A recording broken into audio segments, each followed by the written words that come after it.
امام احمد کے اندر مسند عبداللہ ابن مسعود کے اندر یہ روایت موجود ہے، ان اللہ نظر فی قلوب العباد فوجد قلب محمد خیر قلوب العباد۔ اللہ وحدہ لا شریک نے ساری کائنات کی انسانیت کے دلوں پر نظر دوڑائی، اور اللہ نے پوری انسانیت کے دلوں میں سے سب سے بہترین دل تیرے میرے سونے نبی جناب محمد الرسول اللہ صلی اللہ علیہ وسلم کا پایا۔ ساری کائنات ایک طرف اور تیرے سونے نبی کا دل ایک طرف۔ فاصطفاہ لنفسہ، پھر اللہ نے اس کو اپنے لیے منتخب فرما لیا۔ فابتعثہ برسالتہ، پھر اللہ وحدہ لا شریک نے ان کو رسالت اور نبوت عطا فرمائی۔ ثم نظر فی قلوب العباد بعد قلب محمد فوجد قلوب اصحابہ خیر قلوب العباد۔ حضور نبی اکرم صلی اللہ علیہ وسلم کے بعد اللہ کی ذات نے پھر پوری انسانیت کے دلوں پر نظر دوڑائی تو کائنات کے سب سے خوبصورت ترین دل صحابہ کرام علیہم رضوان کے تھے۔ سب سے بہترین دل کس کا؟ اللہ کے حبیب کا۔ ساری دنیا کی بات، ساری انسانیت کی بات۔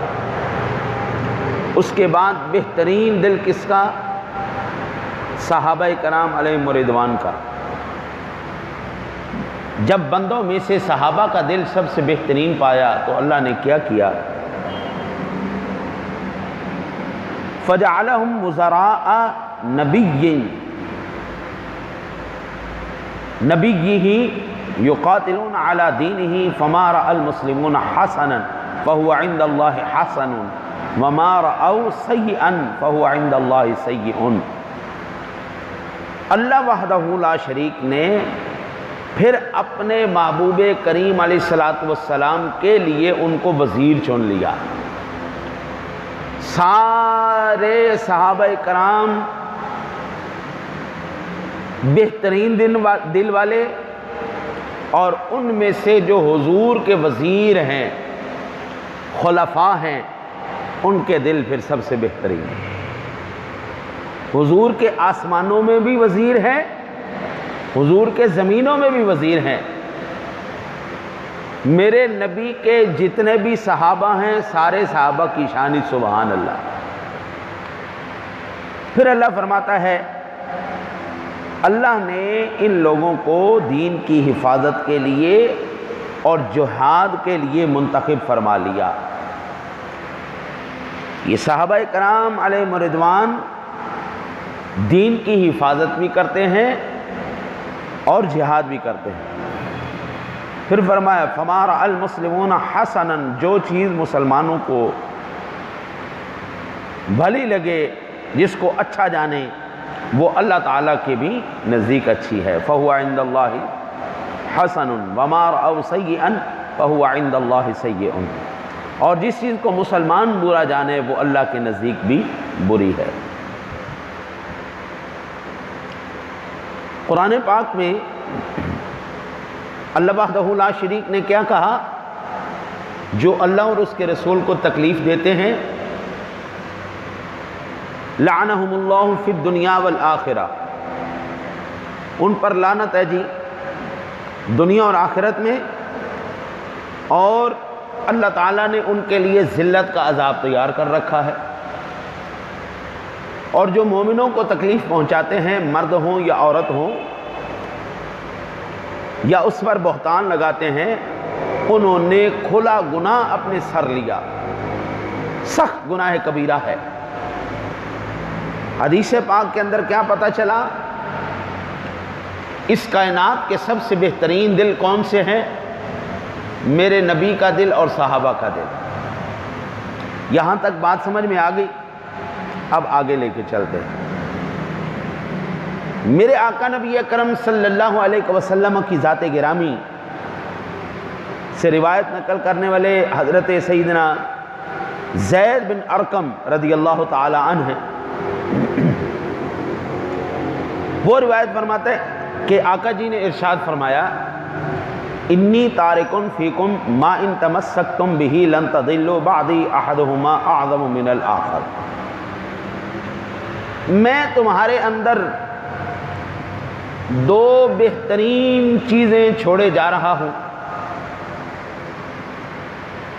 اگر تم ان کو مضبوطی سے تھامے رہو گے تو میرے بعد ہرگز گمراہ نہ ہوگے۔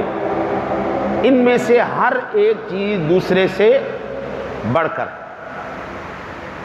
سب سے پہلی حضور نے کیا کہا؟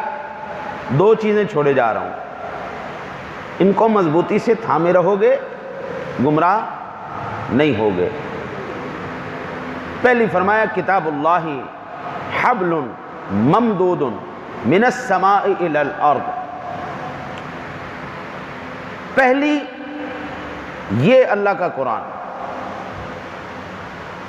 اس قرآن کو تم لوگ تھامے رہو گے، پکڑے رہو گے، سنبھالے رہو گے، پڑھتے رہو گے، پڑھاتے رہو گے، سنتے رہو گے، سناتے رہو گے، کبھی گمراہ نہیں ہوگے، کیونکہ یہ اللہ وحدہ لا شریک کی رسی ہے جو آسمان سے زمین پر لٹک رہی ہے۔ یہ زمین والوں کا رابطہ آسمان والے سے کرواتی ہے۔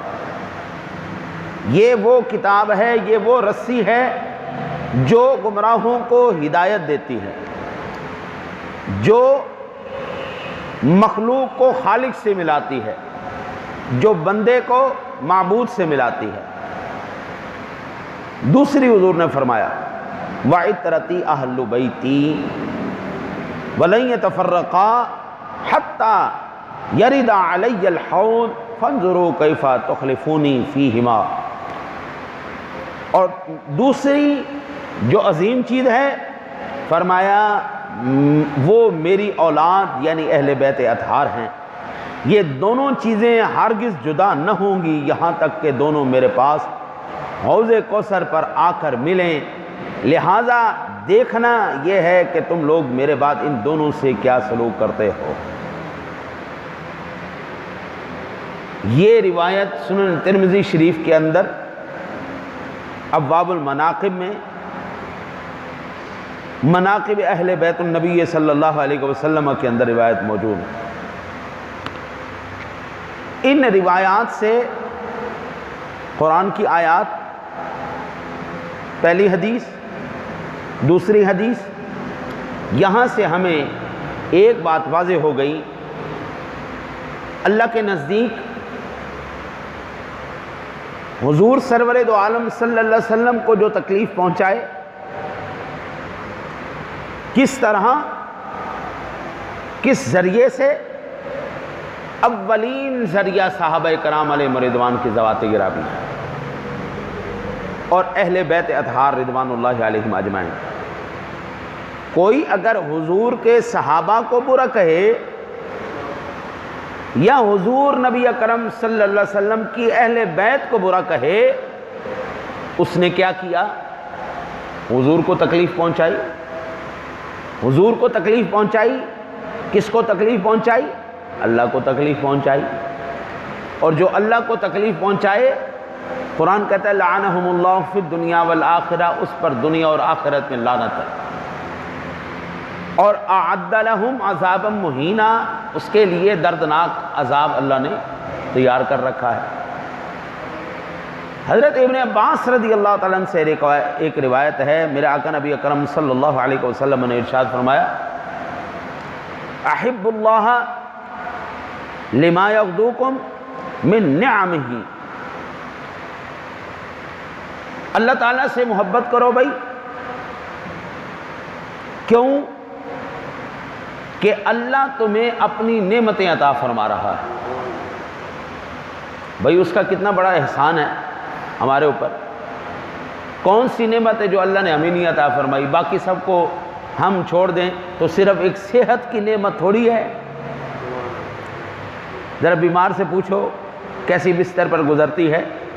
ساری نعمتوں کی بڑی نعمت اللہ نے ہمیں صحت عطا فرمائی ہے، اپنے پیروں پہ چل کے اس کے گھر میں آ رہے ہیں۔ پھر فرمایا فاحبونی بحب اللہ، اور مجھ سے محبت کرو اللہ کی وجہ سے، اور وَأَحِبُّوا أَهْلَ بَيْتِي لِحُبِّي، اور میری اہل بیت سے محبت کرو میری وجہ سے۔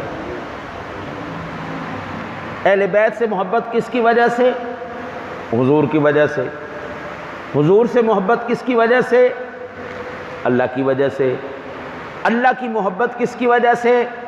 اس کی نعمتوں کی وجہ سے۔ اللہ سے محبت کرو، کیوں؟ وہ تمہیں نعمتیں عطا فرماتا ہے۔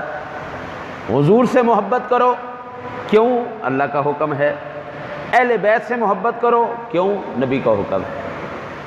صحابہ سے محبت کرنا، اہل بیت سے محبت کرنا، اور میرے آقا نبی اکرم صلی اللہ علیہ وسلم سے محبت کرنا، یہ ایک ایمان والے کے اوپر فرض ہے۔